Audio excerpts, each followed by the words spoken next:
This is Band on the Run by Paul McCartney and Wings. Let's talk records. It is August of 1973 in Lagos, Nigeria. Paul and Linda McCartney arrive expecting sunshine, beaches, and inspiration. But what they walk into instead is chaos. Nigeria was still recovering from a civil war, under military rule, and far from the paradise EMI's brochure suggested. And right from the start, everything goes wrong. McCartney had come to Lagos determined to rebuild his reputation. His first two Wings albums, Wildlife and Red Rose Speedway, had been met with mixed reviews. He needed a statement album, something undeniable, and he thought recording far from England would spark something new. But the EMI studio in Lagos was falling apart. A broken control desk, only one working tape machine, and equipment held together with tape and hope. Then things got worse. One night, Paul and Linda ignored warnings not to walk after dark. They were approached by a group of men armed with knives and robbed of everything, including the cassette demos for the entire album and Paul's handwritten lyric notebook. Gone. During sessions, McCartney suddenly collapsed and struggled to breathe. The band panicked, thinking he was having a heart attack, but it turned out to be a severe bronchial spasm from heavy smoking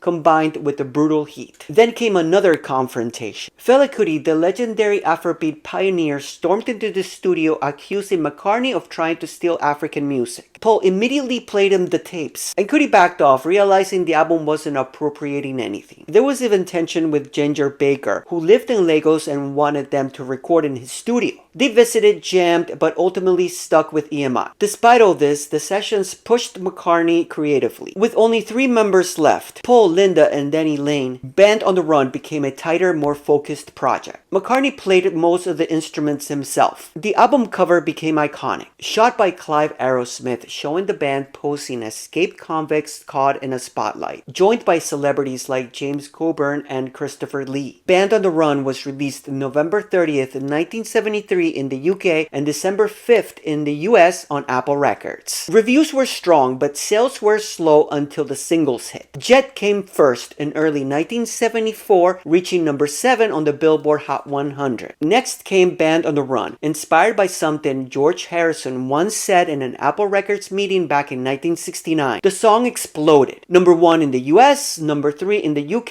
and certified gold. The theme of escape lined up poetically with real life. Around at the same time, Lennon, Harrison, and Starr finally broke free from manager Alan Klein, the same man McCartney had fought against in 1970, a battle that helped break up the Beatles. With Klein gone, the former bandmates slowly rebuilt their friendship. At the 1975 Grammys, engineer Jeff Emmerich won Best Engineer Recording, and the album itself was nominated for Album of the Year. Commercially, Band on the Run soared back onto the charts, hitting number 1 in both the US and the UK. It eventually went 3 times platinum in the US. Today, it's one of McCartney's most acclaimed works, ranked number 418 on Rolling Stone magazine's 2012 list of the 500 greatest albums of all time. What began as a trip into danger and disaster ended up becoming the defining album of McCartney's post-Beatles career.